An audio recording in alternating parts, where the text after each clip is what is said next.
Hello everyone, welcome back. Thanks for tuning in again.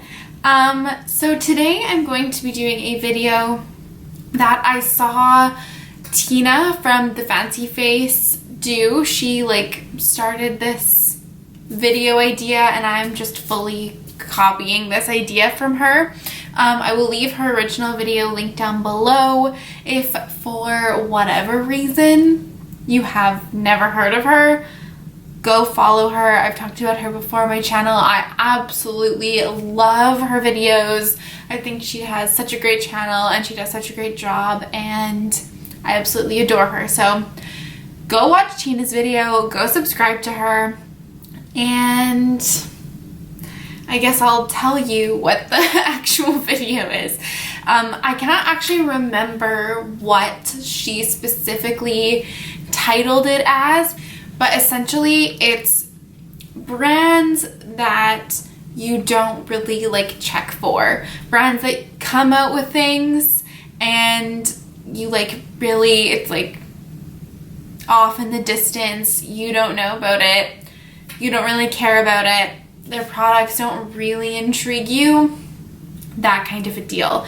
And when I saw this video that she did, I was like, I just think it's such a good idea, because when you think about it, there are so many brands, or at least for me, that when I actually started writing this list down, I was like, oh yeah, there are lots of brands that I feel like people talk about all the time that I just don't care about, and I think it's really interesting to hear other people's opinions on this. So without further ado, let's get into it.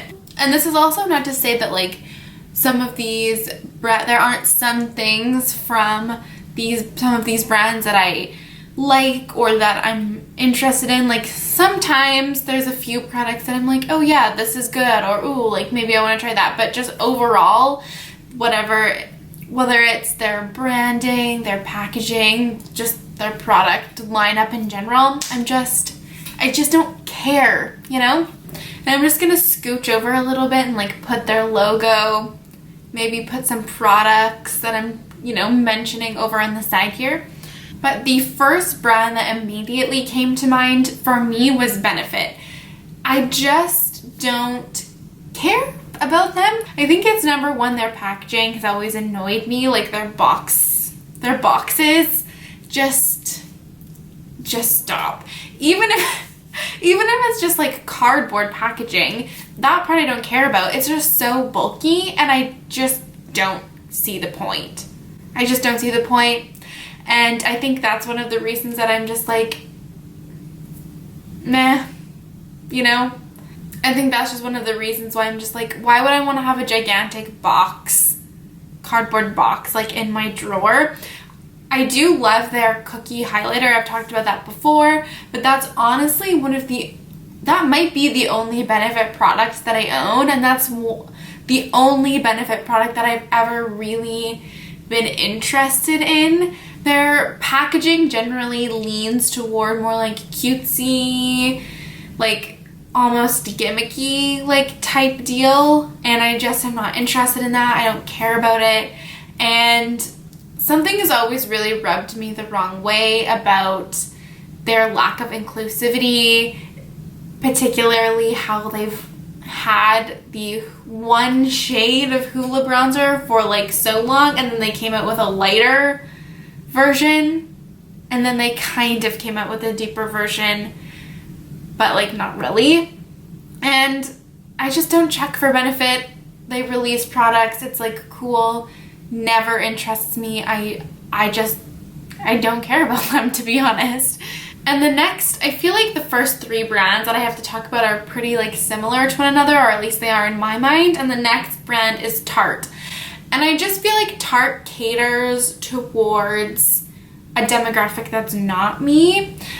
Generally, I feel Tarte is trying to target younger, a younger demographic, teens, I just feel they release things that have been done 20 times already. I don't necessarily ever feel they're really bringing things out that I feel interested in buying at all. The only exception to that is their like chrome paint shadow pots. I have one of those and I really love it. I would be interested in buying more. Tarte is a brand I've never really felt like super attracted to, especially with their foundation launch forever ago. Well, it wasn't even that long ago, but it's like Tarte has never really pulled me in. They've never really felt like a brand that I've been like super inclined to buy from or support or anything like that. Even with Shape Tape, if I had access to it, I probably would have bought it because that was like all the fucking rage. But it's an Ulta exclusive. We don't have Ultas in Canada, or at least maybe in Toronto or something. I don't even know. But like that would be like the only product that I'd ever really like maybe buy, other than their like I said, their like individual shadow pot thingies. But I can't get it, so I just honestly like never check for Tarte. And then I feel like, again, on a similar vein, Too Faced. They are just so over here in the cutesy, kitschy, like packaging end of the spectrum, so far on one side. Their whole like brand vibe and branding it's just not for me. If anything, it actually like puts me off them a little bit. I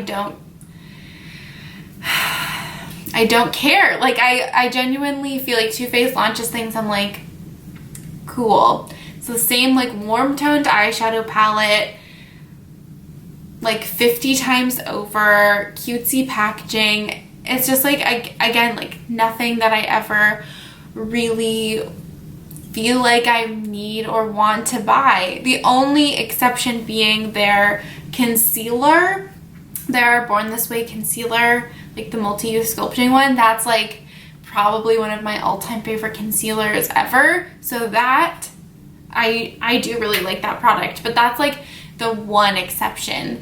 Something would have to be really hyped up from any like Benefit, Tarte, or Too Faced for me to like consider buying. It's not something, I'm not checking for their launches. It would have to be a product that everyone's raving about, and then I'd be like, oh, let me go try that, you know?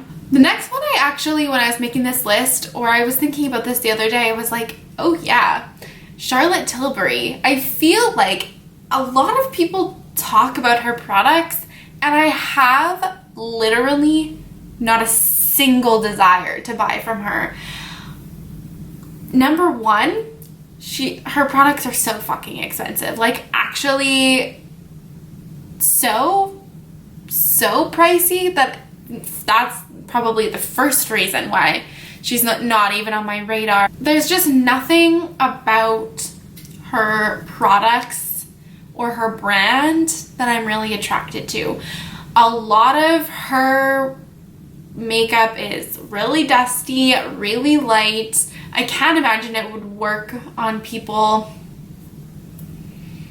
even with like medium skin tones, and that's always something that I've kind of side-eyed a little bit.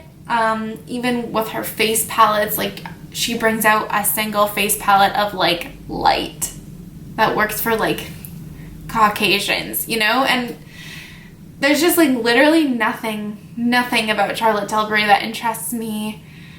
I see people talk about her launches, and even when people are doing like will I buy it videos and they talk about like new Charlotte Tilbury releases, like I almost skip through them because I just know that there's likely never going to be a product that is geared to me that I want to buy, you know? Just, no. And this next brand is one that also receives a lot of hype by people that I watch, and it's RMS Beauty. I could be wrong, but I think it's like generally considered to be like a quote unquote clean beauty brand, you know, like natural, whatever. I could be wrong that they make those claims, but I'm pretty sure that's like kind of their vibe. I have many a thought and feeling about that. Clean beauty is a lie, at least in my opinion anyway. It's literally just a marketing ploy to get people to buy their products. Just because something is natural doesn't mean it's better. doesn't mean it's better for you, doesn't mean it's better for the environment. I could go on a long tangent about this, but other people already have.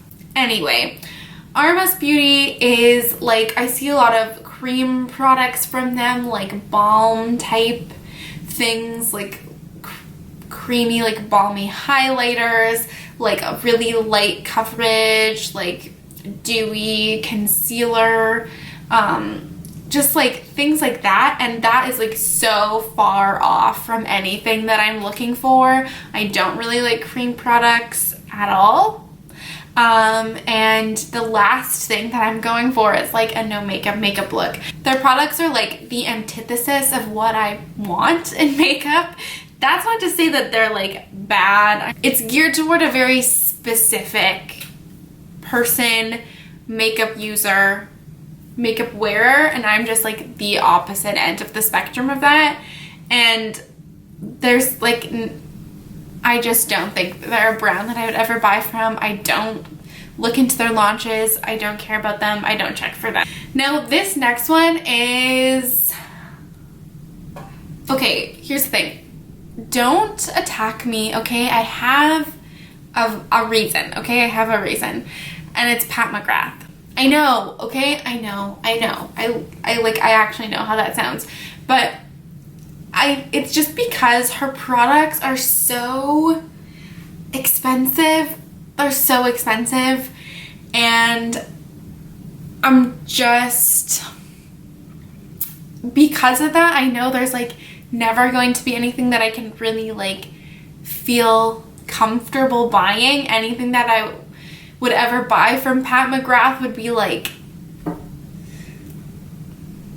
a painful experience because her products are so expensive. And because of that, I like vaguely from afar, from a distance, I like see what Pat McGrath is launching. I watch people's videos on it, but there's never anything in my mind that's like thinking about buying it. I'm never like waiting for her launches or looking for her launches and like planning to buy anything. I'm like very watching from a distance type of deal.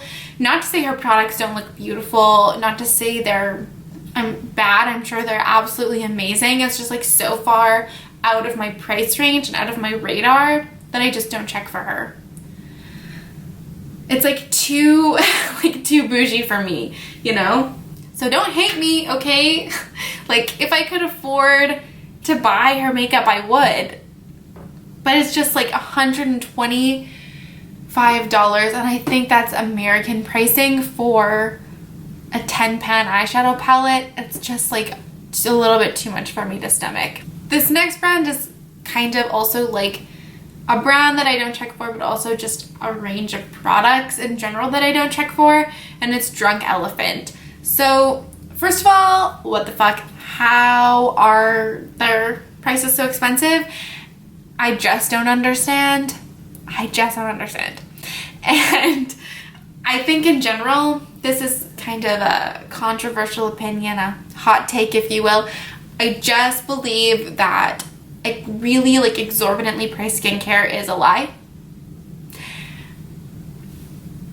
Don't hate me, okay? I just don't understand what, and if you like know a lot about skincare, like feel free to fucking like correct me, read me if you must, like if you want to, like definitely. But my opinion personally, I just don't understand what is going into these products that could make it like $200 for a serum of like a 50 ml serum. Like I just don't understand. And as someone who had incredibly horrible acne for a large portion of my life until I went on Accutane, I tried everything, including like really expensive skincare, and I just felt like it did nothing. And I feel like expensive skincare is for people who can afford it and who have perfect skin. And I feel like Drunk Elephant is an example of a brand, a skincare brand that does exactly that, that just prices their products so high because they know people are going to buy it, and is it actually doing anything for you if you don't already have perfect skin? I know lots of people like love Drunk Elephant. Like they really fuck with Drunk Elephant, and I couldn't care less. Okay, and now we have Bobbi Brown. Like, this is one of the first brands that came to mind when I was making this list, and I was like, I don't know. I think it's just, again, I'm not the target demographic. To me, this may come off like kind of rude. I'm not trying to be, but it just feels like Bobbi Brown is for more mature folks. People who are a little bit older. Not me. Like, not me at all. Nothing about their products really entices me. I couldn't even tell you what launched recently from them. They're so far off my radar. I'm not even thinking about them, you know? And I don't hear that many people talk about them either. And it's just like, Bobbi Brown, oh yeah, that's a makeup brand, you know? Like, I know it's like they're really iconic and like lots of people love them, but I just like genuinely like Bobbi Brown who, you know? The next brand that really came to mind is Buxom. I like, other than their lip glosses, I couldn't tell you what products they even have. And I'm not a huge lip gloss person. Like I've been like dipping my toes into like lip gloss land. But I really don't have that many lip glosses. Most of my like makeup wearing life, I've never really bought a ton of lip gloss, and like I feel like that's kind of what Buxom is known for. And other than that, genuinely, I don't even know what they launched, what products they have. I know their blushes for a while were really popular. I do love blush, so maybe one day I'll try a blush from them, but just in general, their brand, what they launch, like their product line has never interested me, like genuinely never. This next brand is a brand that I do have, I think, one product from, but I've never felt an inclination to buy more from them, and it's Becca. When I first started into makeup, all I wanted was a Becca highlighter. That's like was my number one coveted like makeup product that I wanted. I got Becca Pearl. It was like one of my first ever high-end makeup products. I loved it. I cherished it. I used it all the time, but never again did I ever really feel like I wanted to buy more from them. And I really haven't felt that since. They've really clung so desperately to the champagne pop train that they were on, and they just have never let go of it. And I feel like generally people are like, okay, like, but what else though? Like, what else do you have to offer the market other than champagne pop? And it seems like they don't have a lot, especially with their like bizarre line of like no pigment products that they're releasing, which I have a lot of thoughts on, but I won't get into that in this video. But again, I just feel like they're geared more towards, not towards my makeup style necessarily. Okay, and similar to RMS Beauty, which I just talked about, Lila B. I like don't even have much to say about it. It's similar, like on that same like clean beauty trend, and I'm just not interested. They're also incredibly expensive. They're not marketing again towards me. Their products are meant for necessarily my makeup style. I feel like they're generally marketed more towards like more natural makeup, lighter makeup, like more effortless, no makeup, day-to-day makeup, you know. That's not my vibe generally, if ever, and they're so expensive. For what? You know, like, why? why are your products so expensive? Similar to Charlotte Tilbury, on that same like wavelength, Tom Ford. Again, just like what makes your products worth that much? Nothing, let me tell you. And like I was just shit talking expensive skincare, I also am well aware that expensive makeup is a scam. I mean, I buy into that scam, but like somehow I draw the line at expensive skincare. I don't know. But Tom Ford is just like, again with Pat McGrath, so expensive that like I'm not checking for it. I honestly can't even see myself ever buying from Tom Ford. And just like generally luxury makeup is not my thing. Some people love to buy it for like the experience of having it. I totally get that. That's not my vibe. That's not my vibe. I feel so dumb for saying that, but it's not something that I feel like I'm drawn to, having like luxury makeup items. To a certain extent, I do get it. Obviously, I do buy like more expensive makeup products. I like having like nice makeup products, but it's like one step too much for me. It's like just too expensive. Similar to that, another brand is Marc Jacobs. Of all the brands that that I've talked about, I will say like certain things from Marc Jacobs have interested me, but again, it's just that the price tag that I never feel like I'm able to justify, and generally their launches are not, I'm never interested in them. Historically in the past I haven't been, and I think because of that I'm just not like checking for what they're putting out. Okay, and so the next brand that I have to talk about is one brand that I actually do own some things from, but generally their overall like product line just really hasn't interested me, past or present, and it's Stila. I do love their Glitter and Glow liquid eyeshadows. I'm actually wearing one today, and I would love to collect them all, but because they are like liquid shadows, they are going to dry out eventually. They're going to go bad. So I have two, but I'm happy with those. I use them, I like them, but I'm not trying to buy like a ton more because I know that I'm not going to use them as much as I should before they have inevitably dry up. And barring those, I really have never been interested in their products at all.